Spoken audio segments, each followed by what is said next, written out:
Au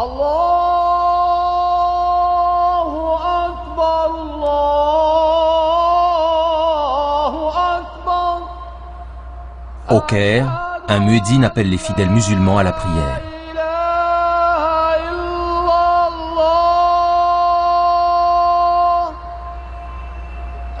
Ce même appel retentit 5 fois par jour, tous les jours, dans les villes du monde entier.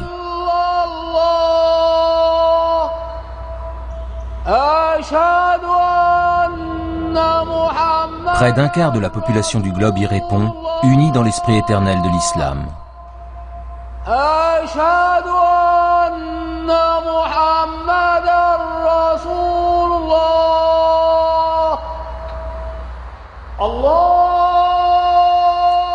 Dieu est le plus grand, crie le muezzin.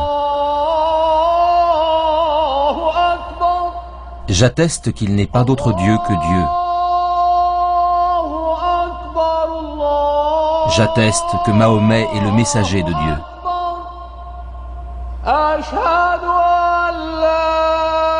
Venez prier. Venez vous épanouir. Dieu est le plus grand, il n'y a pas d'autre Dieu que Dieu.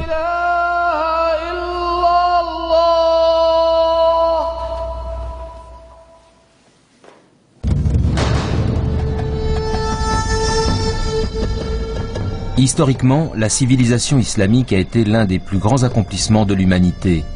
Un pouvoir mondial basé uniquement sur la foi.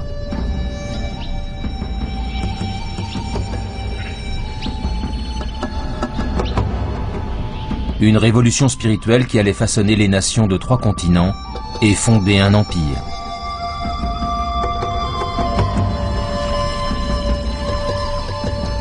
Pour l'Ouest, la majeure partie de l'histoire de l'islam a été obscurcie derrière un voile de peur et d'incompréhension. Pourtant, cette histoire cachée est profondément et étonnamment mêlée à la civilisation occidentale.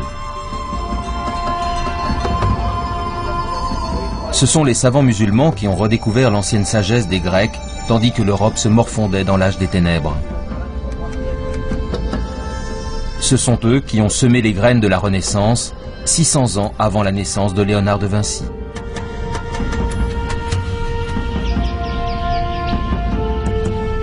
De la manière dont nous soignons les maladies aux chiffres que nous utilisons pour compter, les cultures du monde entier ont été modelées par la civilisation islamique.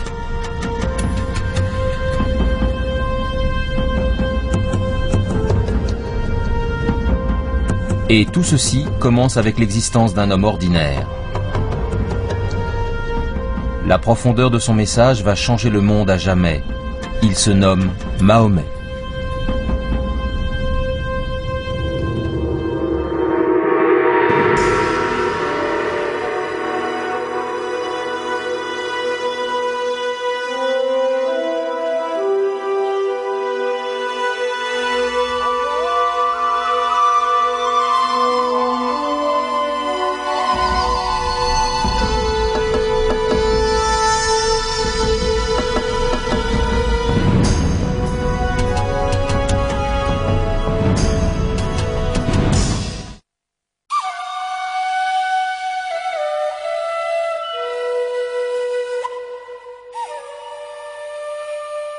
Pour les musulmans, l'histoire de la vie de Mahomet est révérée. Ses mystères, tout comme ses certitudes, sont des croyances tenues pour sacrées. Tout ce que nous pouvons dire sur le prophète est passé au crible de ce qui a été conservé au cours des siècles et de ce que les gens ont voulu conserver.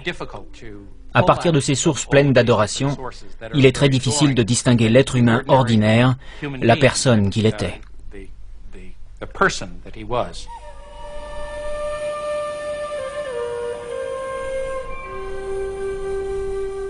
Nous savons que Mahomet est né aux alentours de 570 de notre ère, dans la péninsule d'Arabie écrasée de soleil.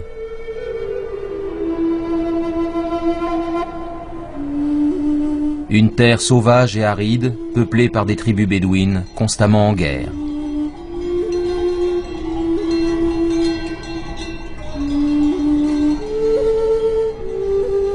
Dès son plus jeune âge, les parents de Mahomet lui donnent son premier aperçu de la vie dans le désert.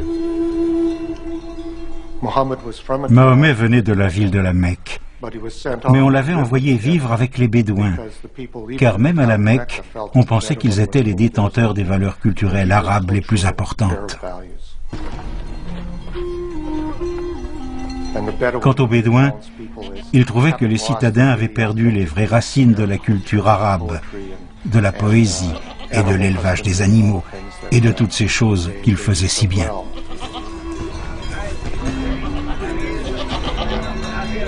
Mahomet perd ses 2 parents avant d'avoir atteint sa 6e année, et son oncle, chef du clan, le prend sous sa protection. Être un outsider lui donne un point de vue singulier. Il avait été orphelin très tôt et avait développé un intérêt passionné pour ceux qui sont en dehors de la société. Être orphelin dans une société tribale où les relations claniques et familiales sont essentielles à tous les niveaux, réussite, statut, honneur, dignité, c'est affronter un véritable sentiment de marginalité. À l'évidence, le jeune homme qu'il était en a été profondément marqué. D'une certaine manière, bien sûr, il était préjudiciable d'être élevé sans parents. Mais d'un autre côté, il s'adaptait très bien. Il avait beaucoup de parents, beaucoup de pères, beaucoup de mères. Il était l'enfant de tout le monde. Le clan de Mahomet, comme tous ceux de la péninsule, écoute les histoires contées sans relâche au fil des générations.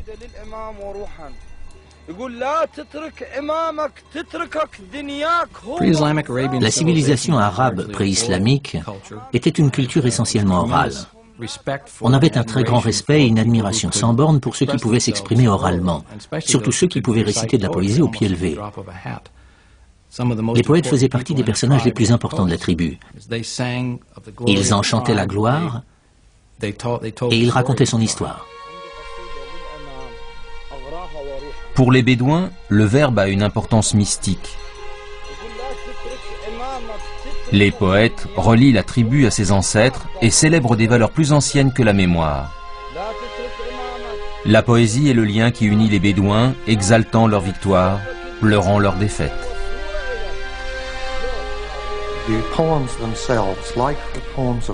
Comme ceux de Homère, les poèmes célèbrent ce magnifique esprit héroïque, tout en faisant comprendre intimement la tragédie que ce système de guerre tribale perpétuelle apporte au peuple.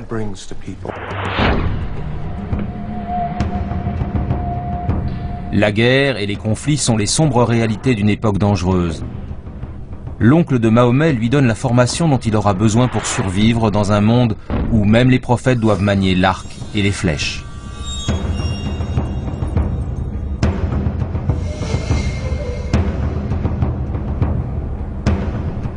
Dans une nature torturée par les éléments et privée d'eau, se disputer un simple puits peut provoquer des effusions de sang pendant des générations. Une vraie rivalité, de vraies batailles parfois très sanglantes. L'individu faisait donc allégeance en priorité à la famille et au-delà à la tribu.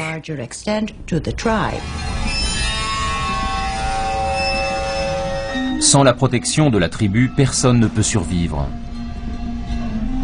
D'innombrables factions sont éparpillées à travers la péninsule, toutes engagées dans d'âpres combats, chacun défendant ses précieux pâturages, ses routes de commerce et, plus important, ses points d'eau. Il faut comprendre que la majeure partie de la terre est aride. L'eau est donc considérée par tous comme précieuse.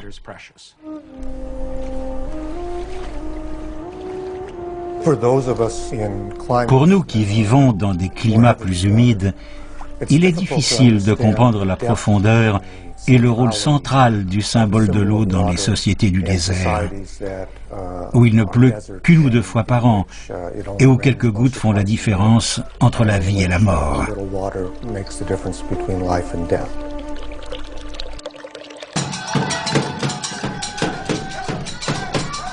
Chaque clan a ses propres dieux et totems, de l'eau et du vent, du feu et de la nuit. On les garde dans la ville caravanière de la Mecque, dans un reliquaire de bois, de pierre et de tissu qu'on appelle la Kaaba. mot arabe signifiant cube. Les Arabes pré-islamiques adoraient de nombreux esprits, généralement axés sur la nature et parfois associés à des éléments naturels comme les arbres, les rochers ou les sources. La Kaaba de la Mecque n'était qu'un des sanctuaires abritant un groupe de déités.